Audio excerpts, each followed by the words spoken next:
Berbagai topik menarik dikupas dalam dialog hari ini.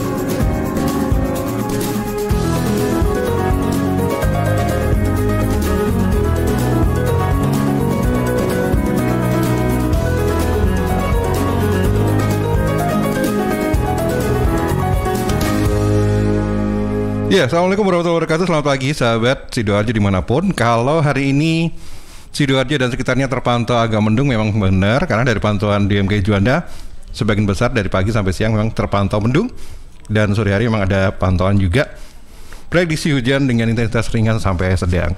Dan hari ini kita ketemu dengan sahabat-sahabat dari Ikatan Alumni Universitas Airlangga Surabaya yang ada di Capture di Sidoarjo. Dan hari ini di studio sudah hadir dua sahabat-sahabat saya yang nanti kita ngobrol tentang bagaimana bisnis di era pandemi kalau nggak salah. Oke, benar kali. Bisnis di era pandemi. Dan sudah hadir. Saya sapa dulu. Assalamualaikum, Cak Bustomi. Waalaikumsalam warahmatullahi wabarakatuh. Salam untuk saya. Seluruh pendengar radio Suara Sidoarjo. Baik. Gimana kabarnya hari ini? Alhamdulillah baik. Kalau saya lihat dari biodatanya kayak bahasanya bahasa Madura. Kelahiran Madura ya? Saya asli Madura. Woi, orang Madura. Dan satu lagi sahabat yang datang ada Mas Cak Dimas. Selamat pagi Mas. Selamat pagi. Assalamualaikum. Waalaikumsalam warahmatullahi wabarakatuh. Suara Sidoarjo. Kita udah kenal lama baru ketemu sekarang ya. Iya. Berarti benar kata orang, teknologi mendekatkan orang. Betul, tak kenal maka tak sayang. Iya, benar sekali. Baik sahabat Sidoarjo, hari ini kita ngobrol-ngobrol tentang masalah bisnis. Bagaimana para pebisnis harus memiliki strategi jitu dalam mengembangkan jaringan bisnis online dan offline di era new normal dan pandemi COVID-19 saat ini. Baik, kita tahu bahwa sebenarnya kan di era pandemi seperti ini kan banyak memukul ya di semua sektor kalau saya kira ya. Banget. Ekonomi, bisnis, bahkan apapun sebetulnya. Iya betul. Iya, bahkan juga kalau lihat ya, memang kalau kita lihat di luar secara lingkungan sih orang mungkin biasa saja, tapi banyak pukulan terutama di bidang bisnis kan seperti itu. Nah nih, kalau saya lihat juga nih Mas Bustomi, Cak Bustomi bergerak di bidang kuliner. Yang PT Asfasa Kuliner Indotama itu murni kuliner dengan membawai 7 brand. Dan semuanya memang di makanan, snack sama minuman. Snack dan minuman ya. Jadi ada makan berat, snack sama minuman. Ya, ini ngobrol tentang bisnis nih di era pandemi seperti ini. Ada pukulan berat Mas di masa pandemi seperti ini? Kalau itu ya terus terang ya, kita terutama yang di Surabaya dan Sidoarjo. Tetapi nanti kita mau cerita yang dampaknya dulu yang negatif, nanti kita kemudian berbicara soal optimisme dan apa yang kita lakukan. Waktu pertama kali kita dinyatakan resmi oleh Bapak Presiden pada tanggal 3 Maret kalau tidak salah tahun 2020 itu. Benar, itu luar biasa ya. Luar biasa pukulannya karena tiba-tiba itu berdampak terutama kepada kunjungan pelanggan yang berada di mall. Kita kan ada di beberapa mall terutama di Surabaya yang biasanya ramai terus tiba-tiba itu luar biasa aja. Sempat ada yang sampai minus berapa dalam 1 bulan karena kan cost terus berjalan sedangkan kan income-nya tidak seperti target awal atau kemudian tradisi awalnya yang bisa sampai berapa, sehingga kita sempat tutup yang di Cito, kayak di Cito Mall itu kita tutup karena secara hitungan-hitungan bisnis daripada kita terus mempertahankan kita ini kan unpredictable ya. Iya benar. Kapan ini akan terus akan bisa berlangsung, akan berhenti, akan tutup kayak PPKM ini kan mulai dari PSBB, PPKM, sekarang PPKM mikro dan sebagainya kita nggak tahu. Jadi daripada itu kita tutup. Terus beberapa mitra juga ada ya, terutama yang paling terkena itu yang mall Mas, yang supermarket gitu. Itu luar biasa terpukulnya. Jadi, nah dari itu kemudian kita melakukan evaluasi dan rapat besar-besaran di kantor sebelum kita menetapkan untuk WFA. Jadi sebelum WFA itu kita rapat begini, tetapkan target setahun ke depan apa yang harus kita lakukan. Nah kita kemudian mencoba untuk melakukan penetrasi luar Jawa. Satu. Kemudian yang kedua adalah menutup yang cost-nya tinggi, terutama yang di mall. Dan strategi bisnisnya adalah memperbanyak atau ekspansif, termasuk promo kemitraan misalkan yang di luar mall. Jadi selama pandemi itu kita justru buka di Lok Semawe Aceh, di Berau Kalimantan Timur, Denpasar Bali, gitu ya. Tetapi yang mall kita memang beberapa tutup. Itu kan logis karena memang cost-nya tinggi.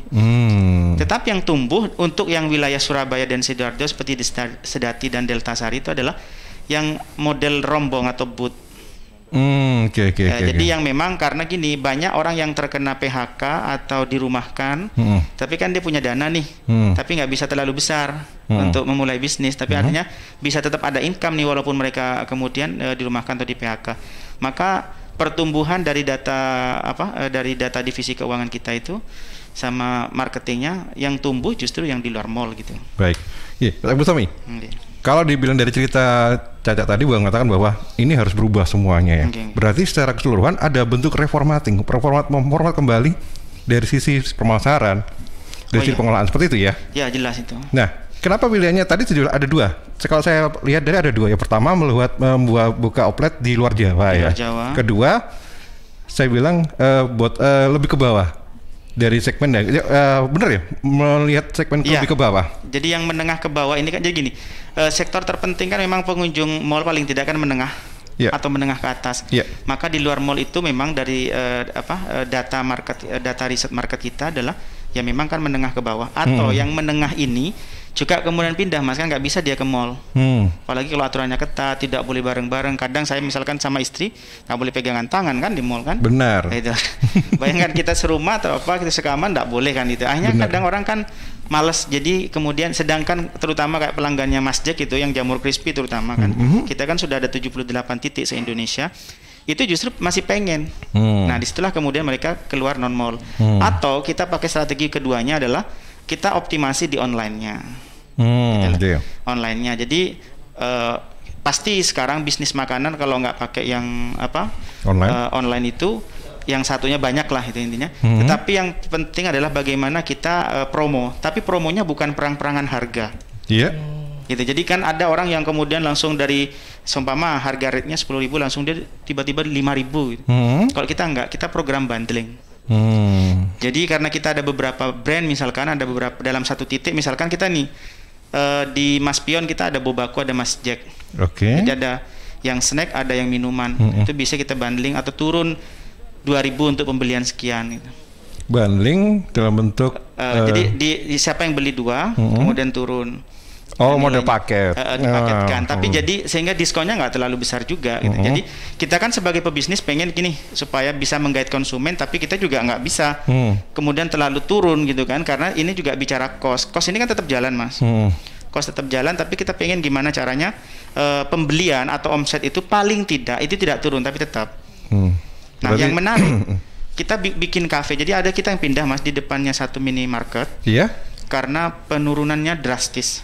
Dulu ini tempatnya ruame karena memang dia open kayak ada mini kafenya kan. Sekarang minimarket kan rata-rata ada yang kayak mini ya kayak cangkruan lah di depannya itu. Tiba-tiba kan sepi, terutama kalau jam 8 sudah harus tutup. Benar. Maka kemudian kita caranya adalah booth yang punya kita ini kan under management ya. Booth itu kita lempar sebagai second paket kepada mitra, lalu kita pindah dengan bikin mini cafe dekat kantor. Jadi yang mini cafe ini malah surplus. Lalu kan kita bisa nambah titik nih dengan booth yang lama ini dengan mitra baru gitu. Sedangkan harganya jauh lebih murah sehingga terjangkau kepada orang-orang yang terpukul banget akibat pandemi. Berarti ini salah satu strategi juga dengan melihat bahwa daya beli masyarakat yang turun tadi. Ya. Baik. Jadi pertama mendekatkan kepada masyarakat lagi, keluar dari mall lebih dekat dengan masyarakat. Kedua dengan sistem banding sebagai strategi untuk menarik pembeli baru karena memang daya beli masyarakat turun situ. Nah, tadi sebutkan juga bahwa membuka outlet di luar Jawa. Apa sih sebenarnya alasan dan targetnya gimana sebenarnya di luar Jawa itu? Karena gini, saya mengandaikan di Jawa ini kan sudah kayak red ocean, Mas ya. Jadi kompetisinya itu luar biasa tinggi. Padat sekali gitu. Dan banyak orang yang kemudian melupakan bahwa di luar Jawa itu butuh, kan sering nanya nih, ini kalau di Kalimantan di mana? Ini kalau di Sumatera di mana gitu. Ini kalau di Makassar di mana? Kan orang nanya. Nah, Kemudian kita jawab, oh iya ya, kita selama ini lebih banyak fokus di Jawa, akhirnya cost-nya juga tinggi gitu kan. Akhirnya nah ini yang kadang dilupakan oleh teman-teman, strategi. Jadi orang berpikir strategi bisnis itu selalu yang pikirannya kalau enggak promo, lalu ngiklan dia yang banyak, gencar-gencaran, tapi tidak diperhatikan. Sebenarnya dalam satu kantor kita kan bukan sendirian, kita tim. Itu pasti punya relasi atau jaringan. Maka di era pandemi itu yang saya sebut sebagai business network itu penting. Maka saya membuka network saya yang sebelumnya bukan bisnis di luar Jawa. Lalu artinya ini tadi, jadi CEO atau kemudian general manager itu memang harus turun, ya harus turun. If you want to minimize the cost in your business, ya kamu harus turun gitu. Gak ada alasan bahwa karena mau tidak mau, kita jujur di kantor itu kita juga mengurangi karyawan, Mas. Dari 27 kita sekarang tinggal 12. Efisiensi ya? Efisiensi benar karena memang costnya tinggi. Tapi cara seperti apa caranya? Kita mengoptimize manajemen elit supaya mau melakukan pekerjaan-pekerjaan yang sebisanya bisa dilakukan, termasuk kalau itu hanya sekedar pegang HP gitu. Jadi kita WFH tapi HP kita atau jari kita atau jempol kita nggak berhenti ya. Iya gitu. Jadi mau tidak mau kan artinya loh kok tumben nih, kata teman-teman, loh bukan tumben, ini persoalan bahwa dalam bisnis ya mau tidak mau prinsipnya kan bagaimana how to minimize cost and how to maximize the profit. Ya sudah, as long as the strategies itu efektif jalan, ya udah kita jalan, ngapain juga. Nah ini penyakitnya kadang bisnis itu kalau udah merasa bisnisnya gede, gengsi kan dia turun. Gak mau top down ya? Jadi kadang naik motor gengsi, jalan kaki gengsi, naik becak gengsi, minum kopi di warkop gengsi. Padahal justru ketika kita di warkop ngopi, itu kita bisa banyak dapat data nih, data-data kasar kan. Langsung dari customer ya? Langsung. Sedangkan kita kan orang nggak tahu siapa kita, apalagi lo pakai masker ya. Tambahin kan sekarang kalau mau penelitian itu nggak ketahuan, udah kita pesan kopi aja sambil ketik-ketik, kita bisa laporan ke kantor, kita bilang, nih saya baru dengar orang-orang begini-begini. Jadi kan kita bisa langsung, nggak perlu nanya ke orang atau tidak perlu kita misalkan menambah satu divisi baru, tim yang misalkan sosial media. Karena sosial media sudah jelas karakternya. Sekarang itu terbesar tetap, Mas. Pasar terbesarnya kalau makanan itu saya kira tetap masih didominasi offline. Baik. Gitu, masih tetap didominasi offline. Jadi walaupun kita gencar promosi online, jangan sampai offline-nya itu terlupakan. Nah, cara mendekati offline mau tidak mau kontak fisik, tapi kontak fisik yang terbatas sesuai dengan protokol kesehatan tentunya ya. Benar. Kan saya kira tiap kita sudah tahu bagaimana harus bertindak, berperilaku dan berinteraksi secara sosial di era pandemi. Yang terpenting bagaimana menerapkan protokol kesehatan, tapi kita at the same time bisa mendapatkan data. Untuk apa? Untuk menambah atau kemudian mengevaluasi bisnis kita di era pandemi. Baik ya, berarti yang kerja iya, RDI ya berarti ya. Ya dong. Gitu. Sepanjang juga, kita bisa, why not gitu kan. Gitu. Yang penting bisa minimize cost kan. Gitu. Daripada kita cuma kayak macak jadi bos, cost jalan tapi income menurun, gimana? Kan lebih baik kan kita turun, cost bisa tetap, tapi income bisa naik kan gitu cerita. Baik. Sehingga dari sana kita bisa nambah nih. Makassar buka, Kalimantan buka, Lok Semawi buka gitu. Baik. Tadi bilang bahwa ini sebenarnya kan bentuk dari Cak Bustomi untuk mempertahankan survive di era pandemi ini ya sebenarnya. Menarik outlet yang ada di mall-mall untuk lebih dekat dengan masyarakat. Kemudian juga bukan menurunkan harga, tapi bagaimana membanding semua produknya bisa jalan seperti itu. Nah, Cak, di luar mall sebenarnya banyak juga angkringan kan? Banyak. Apa sih strategi apa sebenarnya bagaimana bisa bersaing seperti itu? Oh, kalau yang angkringan ini kan angkringan sebenarnya proyek pribadi saya.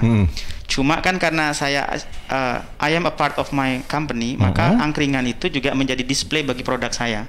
Oh. Itu ciri khas pertama. Jadi nilai bedanya dengan angkringan yang lain adalah di sana ada Mas Jack untuk jamur crispy, ada Nyusti untuk tehnya gitu kan. Ada gepreknya karena kita juga punya di situ. Lalu ada kita mengeluarkan satu ya strategi yang terlupakan saya sama itu adalah mengeluarkan menu baru.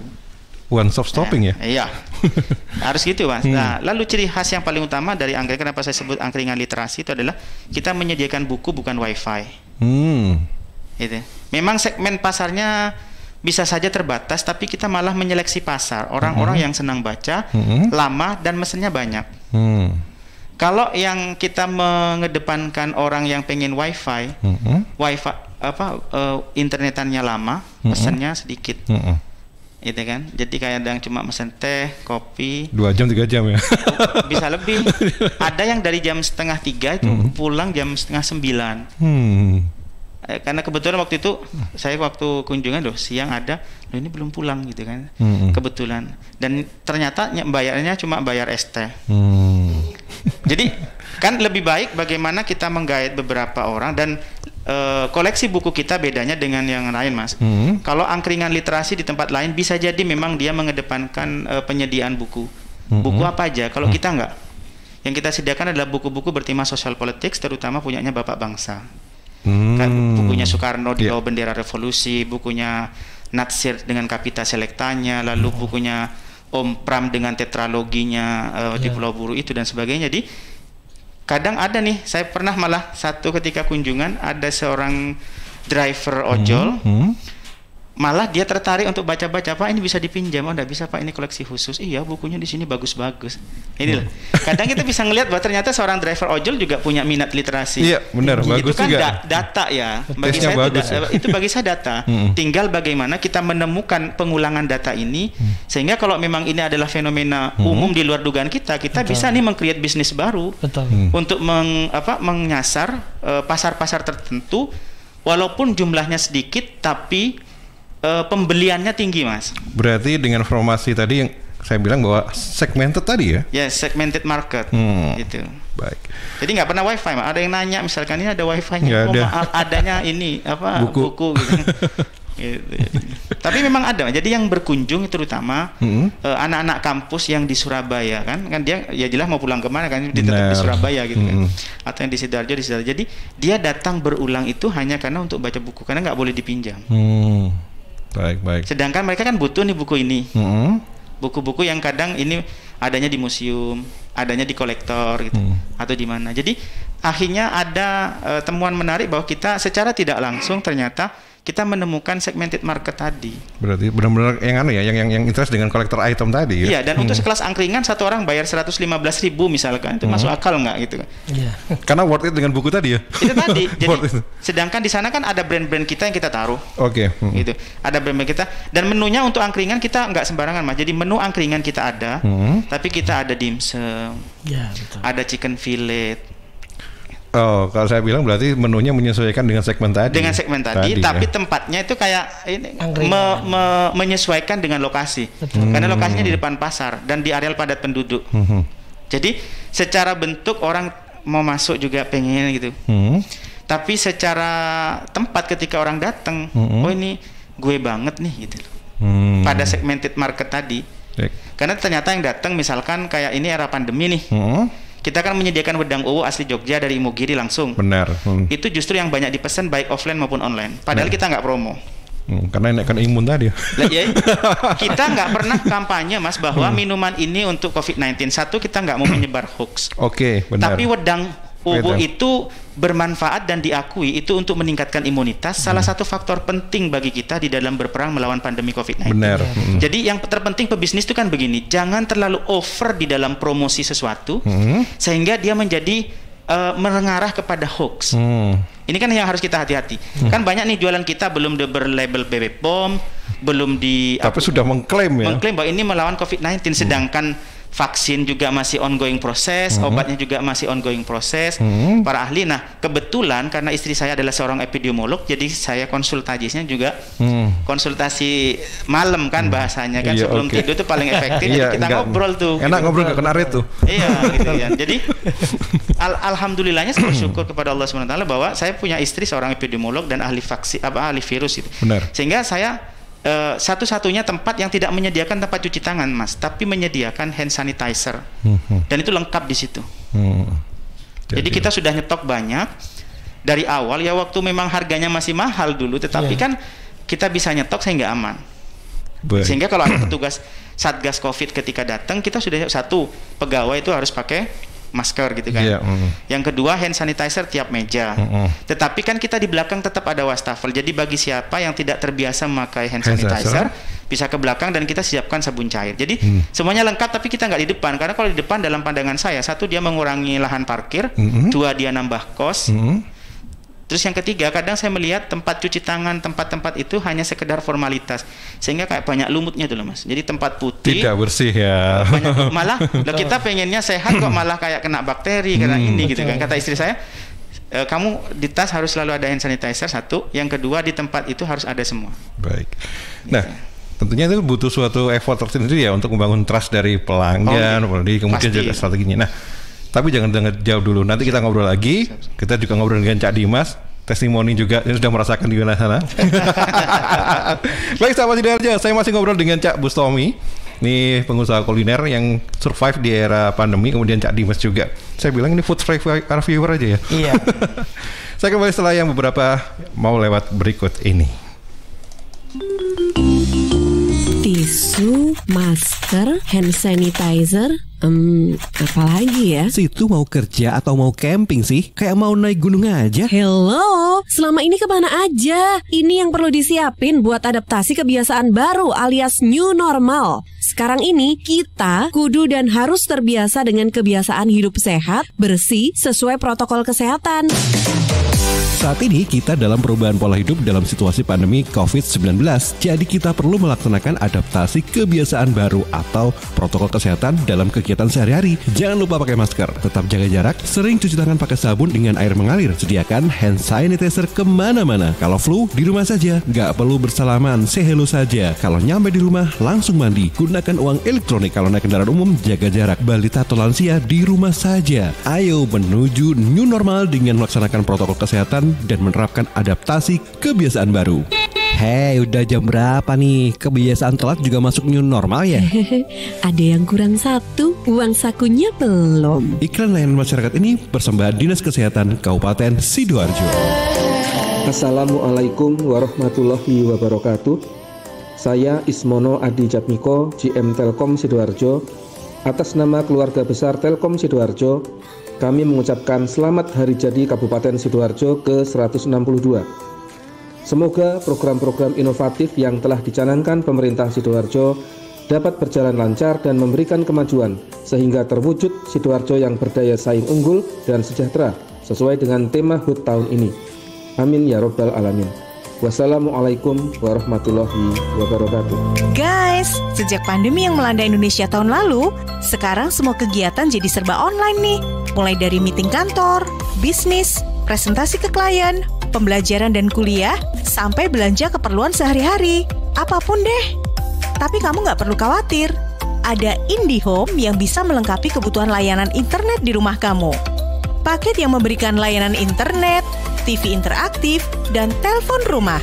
Kamu bisa bebas nelpon selama 300 menit, internet cepat hingga 300 Mbps, dan akses ratusan channel TV favorit. Selain itu, kalian juga berkesempatan mendapatkan benefit tambahan lainnya. Ayo, segera cek di website www.indihome.co.id atau install aplikasi My IndiHome di App Store atau Play Store. Wujudkan bersama IndiHome. Ya, sahabat, air adalah 2/3 dari komponen penyusun tubuh kita. Jadi pilihlah air yang bukan hanya untuk melepas dahaga, tetapi juga punya nilai lebih. Dan untuk sehari-hari pilihlah air mineral Santri. Ini adalah produksi dari Kompotren Sidogiri Pasuruan. Air mineral Santri tidak hanya menyediakan, tapi juga ikut mengembangkan perekonomian umat. Air mineral Santri bisa didapatkan dalam kemasan 120 ml, 240, 330 ml, 600, 1500 dan juga ukuran galon. Dan info lengkap untuk pemesanan bisa menghubungi di Ustadz Muhammad Seger di CV Lantabur Sidoarjo.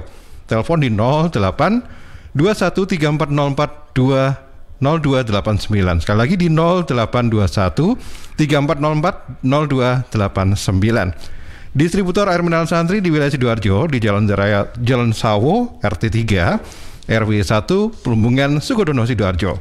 Air minum ya Santri. Suara Sidoarjo, lembaga penyiaran publik lokal pemerintah Kabupaten Sidoarjo.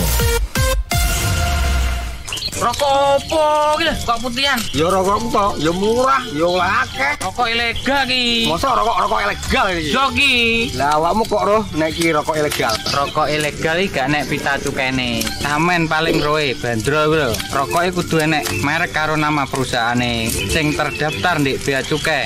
Lokasi pembuatane ndek kene ya gak enek. Terus ndek kene rokok ilegal iki gak enek gambar karo peringatane teko pemerintah. Berarti rokok ilegal gak resmi no? Aduh ya mesti to le Mul. Rokok ilegal merugikan negara. Mergo ora bayar cukai sing digembangun negara. Walah tutu, sepenting wong-wong gak roh. Loh, gak iso lagi. Makane to le, tuku sing pasti-pasti ae. Aja ngawur.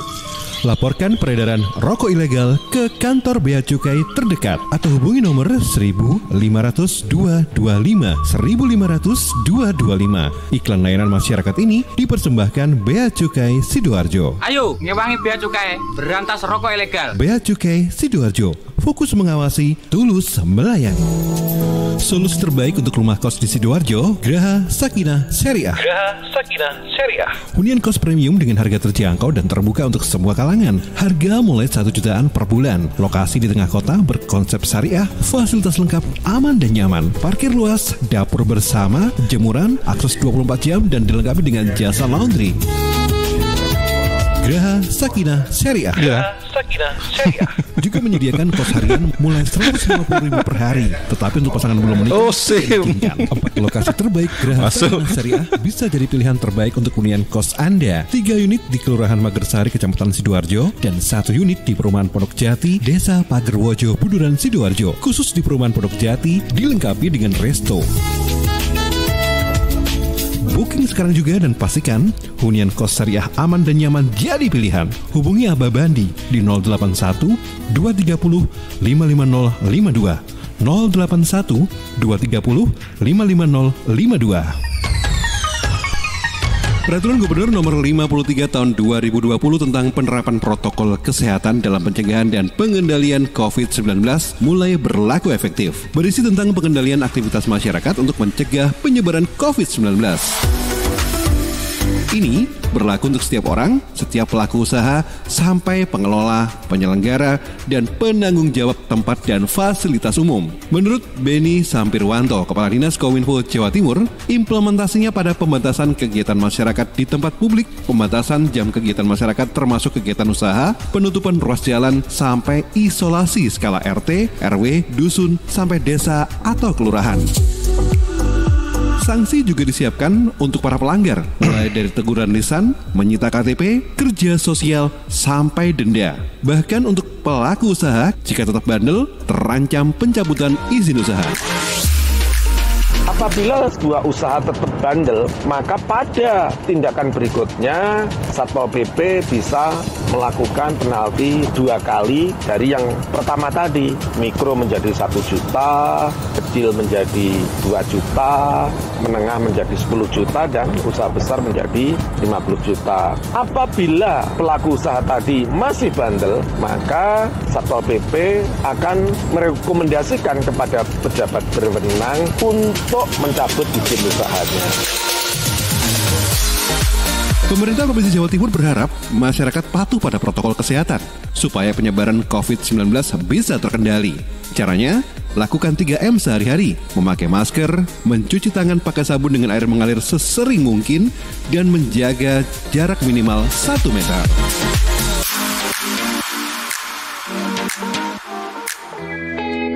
Saya warga Jatim, Piu dari Padi Dibon, memakai masker. Memakai masker melindungi kita dari risiko penularan COVID-19 hingga 75%. Maskerku melindungimu, maskermu melindungiku. Jatim tangguh. Dan ternyata cinta. Suara Sidoarjo, Lembaga Penyiaran Publik Lokal Pemerintah Kabupaten Sidoarjo. Ya, sahabat Sidoarjo, kita masih ngobrol dengan teman-teman atau sahabat-sahabat dari IKUA di Sidoarjo, dan hari ini saya punya 2 tamu dari Cak Dimas dan juga Cak Bustomi. Cak Bustomi, tadi saya ngobrol tentang bagaimana membangun trust ya, kepercayaan pelanggan, dan juga strategi apa yang dilakukan ketika melakukan pemasaran secara online. Nah ini Mas, membangun trust. Tadi disebutkan bahwa di tempat usahanya melengkapi ini. Nah sebenarnya kan membangun trust seperti apa sih ya? Bagaimana kepercayaan bahwa mereka akan kembali pada kita? Satu ya, kalau menurut saya brand kita yang terlama itu kan namanya Mas Jack ya. Itu yang khusus untuk camilan jamur crispy. Yang pertama itu adalah yang penting menurut saya adalah menjaga kualitas, sehingga kita sebagai franchisor misalkan itu harus melakukan inspeksi rutin. Dan biasanya saya menggunakan strategi mystery guest. Jadi kalau kita sudah pernah berinteraksi dengan pegawai tersebut, salah satu dari kita itu nggak boleh datang ke tempat itu lagi. Jadi kita bisa meminta teman atau siapa yang pas lagi ke sana untuk kemudian beli. Lalu dia harus mengamati 3 hal: bagaimana pelayanannya, yang kedua bagaimana kualitasnya, dan yang ketiga adalah keadaan di sekitar itu, misalkan ramai atau enggaknya di situ. Biasanya dia laporan. Nah, biasanya kita kemudian tinggal ganti biaya yang dia keluarkan untuk belanja di situ, kita ganti. Atau ada yang memang hanya mau bekerja sama membantu kita untuk ngelihat seperti itu. Jadi itu yang pertama. Yang kedua tentu kita mencoba untuk responsif, Mas, karena bisnis nggak mungkin nggak ada yang ngeritik atau protes terkait entah harga, lokasi atau apa. Itu kita mencoba responsif. Jadi nomor itu atau semua media sosial bisa diakses oleh semua tim inti. Sehingga kalau salah satu sibuk, maka yang harus menjawab yang lainnya. Jangan sampai kemudian, karena pernah nih kita kejadian ada satu pertanyaan lalu dijawab seminggu kemudian. Nah, ini kan kemudian kita lakukan rapat nih. Ini sudah berlangsung berapa lama, di kanal mana saja, lalu pada brand apa saja. Jadi sekarang harus responsif kalau ada apa-apa. Jadi semuanya punya akses terhadap media sosialnya sebagai platform bagi konsumen untuk curhat. Bentuk pelayanan ya. Karena memang hospitality itu kan penting dirasakan oleh konsumen supaya kemudian dia mau balik atau kemudian setia kepada kita. Misalkan ada ini, Mas, ini saya beli ini kok nggak kayak biasanya, rasanya beda. Nah, itu kalau sudah bilang rasanya beda, biasanya kita mengirim tim inti yang belum pernah berinteraksi dengan titik tersebut. Nah, beli ketika kita tahu ternyata rasanya misalkan ketahuan karena di perjanjian itu harus beli bahannya ke kita, maka ketika dia pakai bahan bukan punya kita tahu. Karena kayak di masjid itu kan tepungnya tepung resep sendiri gitu, Mas. Benar. Jadi kita setiap franchise pasti punya satu rasa yang membuat dia punya ciri khas daripada yang lain. Nah, ketika dia menggunakan tepung lain misalkan, kita jadi tahu, oh ini bukan tepung kita. Atau di kota lain yang agak jauh nih, kita pasti coba. Makanya tadi saya bilang di era pandemi business network itu penting. Network ini untuk apa? Ya banyak hal bisa untuk jadi partner bisnis kamu, bisa jadi mitra kamu, bisa juga jadi kayak membantu untuk jadi konsumen lo gitu kan, untuk bisa datang ke tempat beli dan sebagainya. Kalau interaksinya bagus kita dengan dia, tidak hanya pada saat butuh, dia yang rajin ngirim, Mas, ngirim foto, ngirim review gitu kan. Kayak Cak Dimas ini kan cocok ini sebagai food reviewer gitu kan. Nah ini, oh ini saya lagi ke tempatnya Cak Bustomi nih, foto gitu kan. Sering teman-teman yang seperti itu. Artinya apa? Kita ada sinergi antara bagaimana membangun trust dari para pelanggan itu tidak hanya pada produk yang kita jual, konsistensi dari kualitasnya, tetapi bagaimana kita ini yang bawa brandnya ini juga punya hubungan yang baik dengan semua orang. Jadi kalau disapa lo, saya pernah waktu di angkringan misalkan ada teman mesen jamur, kita kan harus pakai ini nih. Jadi kadang nggak ketahuan. Lalu ada teman yang datang karena mau diskusi, katanya mau konsultasi. Permisi, Mas, saya mau mencari yang punya angkringannya. Saya sudah duduk. Waktu itu, loh, saya ternyata dilayani sama langsung ownernya gitu kan. Nah ini kan beda, Mas. Gitu. Sehingga apa? Dari sana kemudian dia, oh ya sudah, aku mau buka di sini nih. Gitu loh. Jadi ada kalanya ketika tim secara keseluruhan sebagai pengelola sebuah bisnis itu mampu menerapkan tidak hanya pada produknya tapi pada dirinya sendiri. Untuk memberikan kesan kepada orang lain, maka di sanalah sebenarnya ini bahasanya kalau kata orang Sidoarjo, dampak silaturahim itu berkahnya banyak, yaitu, Mas. Berarti semua di outletnya humble semuanya. Bisa jadi gitu kan. Tapi kan kita manusiawi kan ada yang kadang sengak kalau lagi pikirannya budak itu ngelayani orang langsung. Itu biasanya pelanggan karena saking sayangnya sama produk kita masih lapor, Mas. Begitu. Saya habis dari Sidoarjo nih. Di sini kok pelayanannya kayak gini, Mas ya. Terus gorengannya kayak gini. Saya lo mau bayar, saya lo nggak mau minta di sini. Tapi kok pelayanannya kayak gini.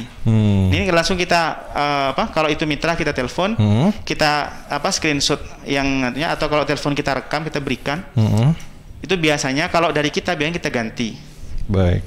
Jadi atau kita kasih free atau apa lalu datang lagi, atau kalau enggak itu nanti. Jadi setelah itu tidak ada lagi protes. Jadi kayak itu. Jadi artinya untuk menjaga konsistensi bagaimana sebuah produk itu bagus atau tidak, membangun trust itu tidak hanya pada produk yang kualitasnya terjaga, Mas. Tapi unsur pendukungnya tadi juga unsur pendukung itu penting. Jadi sikap misalkan gini, jangan sampai ketika kita membawa brand misalkan nih pakai masker Mas Jack. Lalu kita kayak berperilaku tidak bagus loh, itu kok kayaknya orang Mas Jack nih kok kayak gitu ya gitu. Kan orang jadi kayak ini lah, terlepas kayak kemarin yang lagi viral tuh mereknya sandal misalkan, terlepas itu adalah marketing atau tidak, tetapi tetap akan berdampak pada sedikit market yang kemudian merasa kok kayak gitu sih gitu. Jadi jangan sampai kemudian hal itu terjadi. Jadi kita selalu tekankan itu. Kita kan walaupun WFH selalu punya rapat offline setiap 1 bulan sekali dengan menerapkan protokol kesehatan. Nah di situ adalah evaluasi apa sih yang sudah kita lakukan ini atau yang sudah dirapatkan, lalu apa keluhan dari konsumen-konsumen selama era pandemi. Berarti ini bagian dari strategi branding juga dong. Karena itu prinsip saya ini Mas. Jadi gini, tips tiap pebisnis saya yakin berbeda. Tetapi secara umum saya kira bagaimana membangun trust itu tetap merupakan sebuah energi besar. Bukan energi parsial yang hanya dilaksanakan oleh tim outlet, oleh marketing atau oleh produk itu sendiri, tetapi mampu dideliver dengan baik oleh keseluruhan tim yang merupakan a part of the business itself. Gitu. Jadi kalau ini bisnis nih, oke, siapa yang terlibat pada bisnis itu maka dia harus mampu menjadi brand ambassador. Jadi brand ambassador kalau kita mau pakai artis jangan hanya artis itu doang dong gitu. Tetapi keseluruhan all the people that linkage with the business itu harus mampu menjadi representatif dari bisnis brand itu sendiri ya. Berarti semua orang yang ada di situ ya juga harus sehingga bisa. Orang kalau udah ingat oh Mas Jack nih misalkan, oh orangnya bagus, ini ramah gitu. Kan jadi enak gitu. Kadang kalau harga misalkan kok kayaknya kemahalan timbang yang lain, oh mending beli di sini. Satu kualitasnya oke nih, orangnya baik. Kalau yang ini, jadi selalu ada faktor yang kadang-kadang unpredictable yang membuat orang itu sebenarnya setia pada satu produk. Kan orang bisa kan urutannya loyalis atau evangelis. Kalau loyalis itu mau ada apa-apa dia tetap beli. Tapi kalau evangelis nggak hanya beli Mas, dia melakukan pembelaan. Oh produknya Cak Bustomi ya itu kok nggak enak ya? Menurut siapa? Lu beli di mana? Dia tuh kayak ngasih pembelaan gitu. Kayak Dimas misalkan ini nggak terima karena kenal misalnya. Enggak, setahu saya nih produknya Mas Bustomi yang Mas Jack itu bagus kok. Kamu beli di mana? Cek dulu dong ya gitu. Jadi kalau sudah kita mampu menciptakan evangelis saya kira bagus. Tidak hanya sekedar loyalis lah gitu. Apalagi sekarang kan konsumen sangat kritis ya dengan di saat pandemi. Ada media sosial ini Mas. Iya kan. Saat pandemi ini kan konsumen sangat kritis, bukan lagi milih murah tapi benar-benar milih yang benar-benar baik buat dia sebenarnya itu kan. Kayak misalkan kita mau ngasih tahu bahwa manfaat jamur tiram, kita yang pakainya jamur tiram. Kita mau ngasih tahu bahwa manfaatnya ini sumbernya harus jelas Mas. Nggak sekedar ngambil di Wikipedia, blogspot.com, apalagi broadcast WA. Enggak. Kita harus pastikan bahwa sumber pernyataan misalkan manfaat jamur tiram mampu meningkatkan imunitas tubuh, itu harus dari sumber lembaga resmi pemerintah. Dan itu kita temukan dari daftar kepustakaannya di Kementerian Pertanian Republik Indonesia. Jadi artinya sumber ini ada di situ.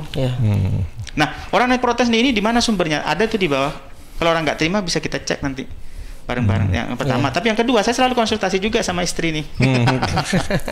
Yang ini gimana gitu ya?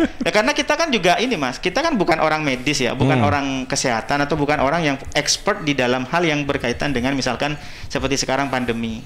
Maka konsultasi dong dengan orang yang mumpung gratis kan bahasanya. Kenapa kita nggak pakai gitu kalau punya waktu? Jadi saya kira dengan cara seperti itu kita mampu menunjukkan bahwa this is not only business.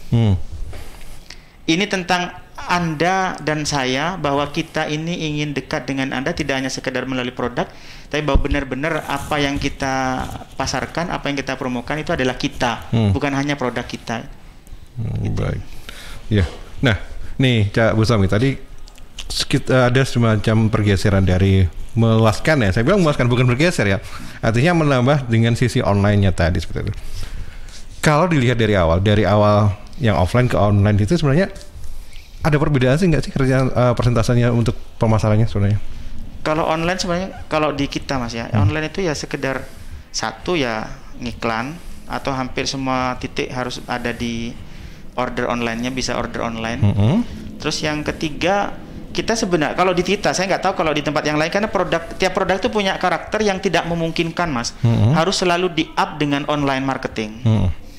Nah maka dari itu kemudian saya memperkenalkan nih ke tim itu sejak tahun 2019. kita juga harus mengembangkan apa yang disebut dengan marketing langit. Oke, saya paham. Nah, gitu. Ini kan mumpung bahasanya didengarkan oleh teman-teman di Sidoarjo, kebetulan saya juga latar belakangnya seorang santri, saya katakan marketing langit itu harus dimulai dari mana dulu? Harus dari tim internal, Mas, bukan di luar. Karena doa dari tim kita itulah sebenarnya keberkahannya akan muncul dulu gitu loh. Jangan kita kurang nampak oke nih aku sama masnya sama Cak Dimas misalkan, wah ini Cak Bustami bagus, produknya bagus, tapi ternyata di internal ada bara sekam. Gitu kan ya? Jadi apa? Kita bagaimana pendekatan, turun langsung menemui, menyapa. Kalau ada apa-apa misalkan ini kita kalau selalu dari luar kota atau pembukaan luar Jawa, luar kota itu kita selalu membelikan buat tim, Mas. Jadi kan kita memisah kantor produksi dengan kantor manajemen nih. Jadi di kantor produksi kita belikan apa, di manajemen apa, jadi kita nggak melupakan. Supaya bahwa lalu setiap pembukaan kita ngasih bonus nih ke seluruh tim. Jadi seluruh tim dapat nih. Supaya apa? Ya Allah, semoga nih banyak buka baru nih titiknya. Karena kan berdampak langsung ke mereka, bukan hanya datang gini, Mas Dimas gimana kabarnya, nggak sekedar itu. Ini bisnis, you have to give money to your team. Jadi bonus gitu. Ada bagian hal yang dirasakan oleh tim, aku merasa cocok di sini nih. Gitu. Baik. Nah, nih sedikit ngobrol tentang offset ya, Mas. Ketika awal pandemi turun drastis ya seperti itu ya. Kalau sekarang bagaimana offsetnya, Mas? Kita berhasil naikkan walaupun masih dalam kategori. Jadi kemarin itu kita sempat pernah minus 2 bulan. Ini secara keseluruhan, Mas ya? Iya. Secara keseluruhan overall, ya? Minus. Tetapi 3 bulan terakhir ini kita surplus. Ada kenaikan 20-30%. Yang terakhir yang 30% bulan Januari kemarin. Sudah balik seperti awal? Naiknya 30%. Kondisinya sudah balik sebelum pandemi atau masih belum? Masih mau kita kejar pada titik itu, Mas. Kita nggak bisa mengatakan bahwa kita tidak mengalami dampak yang luar biasa dari pandemi. Kita mengalami itu.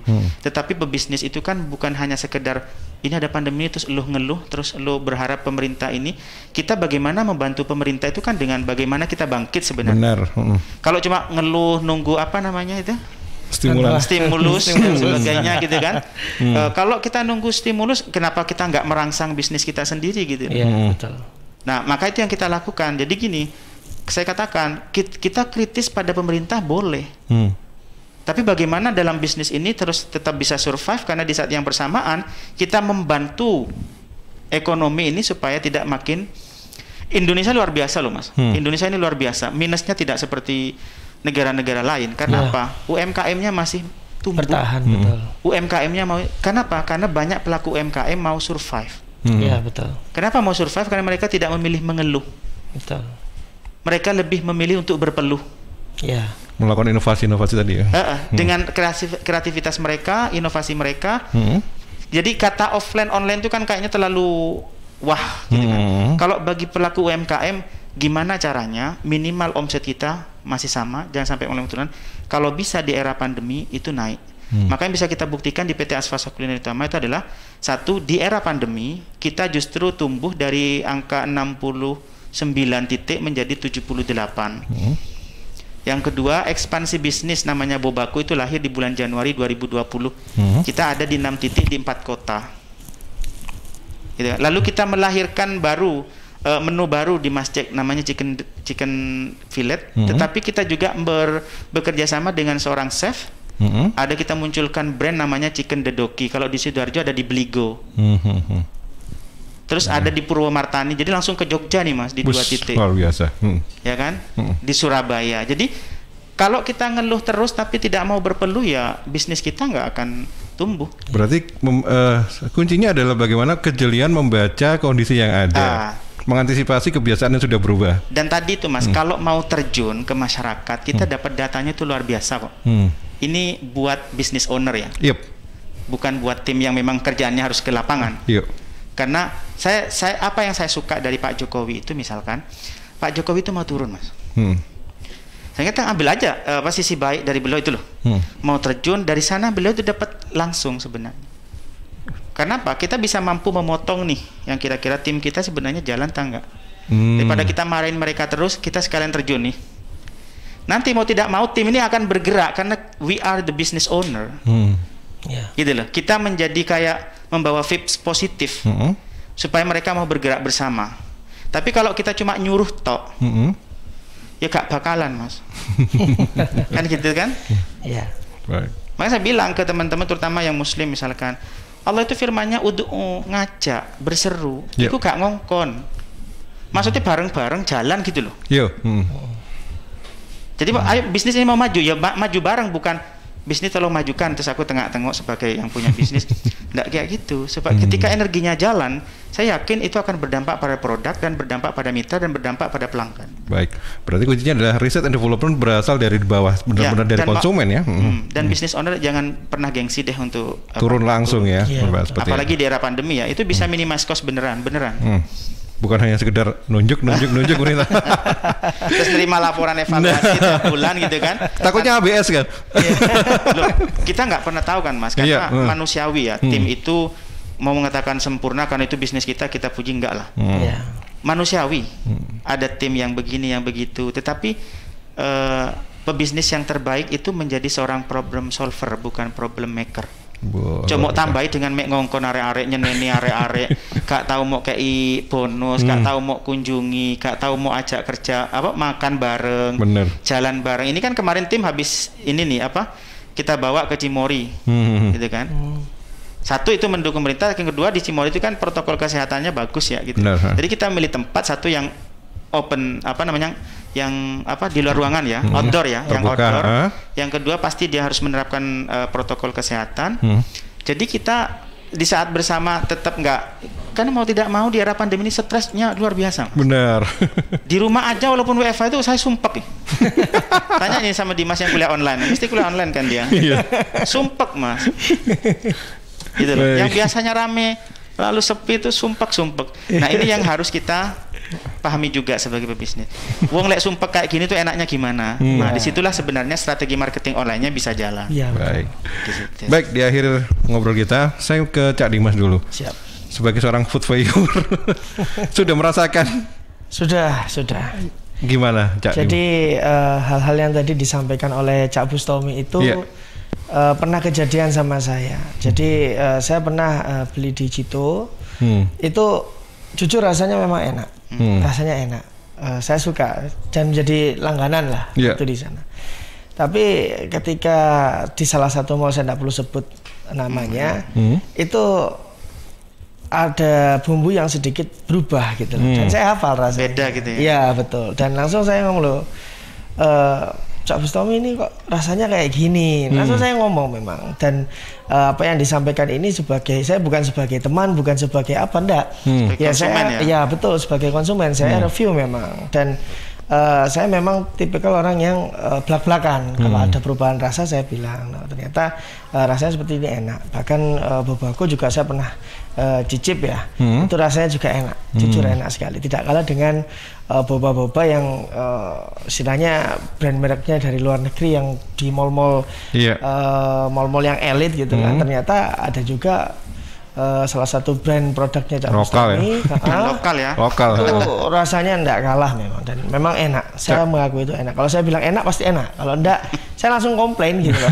Saya langsung komplain, enggak perlu saya keluar di media sosial ya, langsung ke orangnya kenal. Kebetulan kan kenal, Mas ya. Iya. Kalau konsumen luar kan pasti dia curhat, tetapi curhatnya itu bagus gini. Jadi kalau saya melihat konsumen kita sebenarnya ngerti etika kok. Dia pasti nginbox, dia pasti DM, dia pasti japri.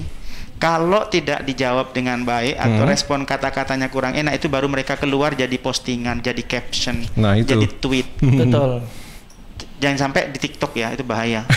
Soalnya video kan dan cepat viral. Jadi ketika sudah ada konsumen berani nge-DM, berani nginbox, berani japri, itu sebenarnya menurut saya adalah konsumen yang cinta sama kita. Benar. Responlah dengan baik. Satu, saya bilang ke teman-teman yang memegang media sosial, permintaan pertama bukan berterima kasih. Permintaan pertama adalah harus minta maaf yang sebesar-besarnya karena sudah mengecewakan di awal. Yang kedua, ucapkan terima kasih karena telah mau berkomunikasi. Dan yang ketiga, kalau memang bisa itu diganti. Diganti produknya. Jadi sudah biasanya ditegur, dan di beberapa titik walaupun belum semua, karena kan ada mitra yang memang sifatnya franchisee mas ya. Itu kan keputusan. Tapi kalau yang under management itu pasti kita telepon. Kamu kalau ada orang itu lagi datang, ini nanti kita sudah kasih tahu di DM-nya. Ketika menunjukkan DM, kamu kasih dan itu harus gratis. Tinggal di laporan omset harian ditulis bahwa ini adalah free, sehingga kan memang kita ada catatan keuangannya supaya tahu, supaya nggak kelihatan. Bentuk kompensasi ya. Iya, karena kita itu juga bentuk apresiasi mas, karena orang sudah mau ngasih tahu. Nah itu sebenarnya adalah bagaimana kita melayani pelanggan itu sebenarnya yang sampai tanya tadi soal membangun trust.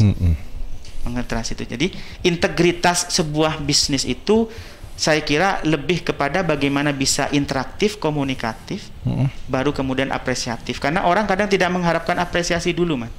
Orang itu butuh responnya itu loh muncul. Jangan sampai japri atau DM jam 10.30 dijawabnya nanti jam 19.30. Ya kan? Slow respon tuh.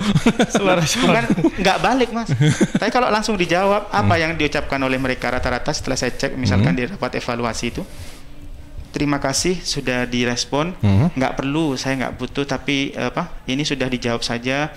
Ini saya sudah sangat berterima kasih. Saya paham kok bahwa di lapangan kadang timnya begini-begini. Nah jadi justru mereka paham karena kita responsif. Dan pilihan diksi penting mas, pilihan kata itu penting. Ini yang kadang-kadang yang tim media sosial yang banyak nih, akun-akun tokoh-tokoh kadang bikin blunder itu kan karena admin. Karena pilihan diksinya tidak presisi, justru mengarah kepada sensasi dan kontroversi. Benar. Sudah selesai itu sudah. Baik, di akhir ngobrol kita, mungkin ada quote dikit buat teman-teman atau sahabat-sahabat Sidoarjo yang lagi. Kalau buat sahabat-sahabat Sidoarjo, terutama para teman-teman yang pengen berusaha, khusus Mas Jack bagi para pendengar ini ya bisa dicatat atau direkam dan sebagainya, ada diskon lah 20% bagi yang mendengarkan siaran pada pagi ini. Tetapi yang terpenting kalau yang ingin saya sampaikan bagi para pelaku bisnis di era pandemi, jangan selalu fokus pada mengeluh tapi kita nggak mau berpeluh. Karena pebisnis itu harus terus bangkit, karena kalau cuma ngeluh nggak akan selesai masalahnya.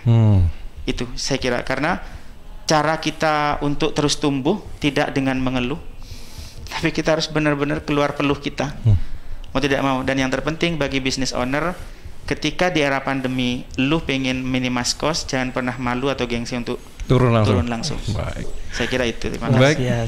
Cak Bustomi luar biasa ngobrol kita hari ini. Cak Dimas juga reviewnya, jadi saya pengen nyoba juga nantinya. Sahabat Sidoarjo, ini barusan ngobrol saya dengan Cak Bustomi, ini pengusaha kuliner yang survive di era pandemi, dari yang minus sekarang sudah hampir ya mengalami pertumbuhan positif 20-30%. 20% luar biasa. Dan terima kasih teman-teman sahabat semuanya yang sudah bergabung bersama saya tadi jam 9 sampai jam 10. Kita ketemu lagi di lain waktu, lain tema juga dengan hal-hal yang positif. Terima kasih. Assalamualaikum warahmatullahi wabarakatuh. Waalaikumsalam.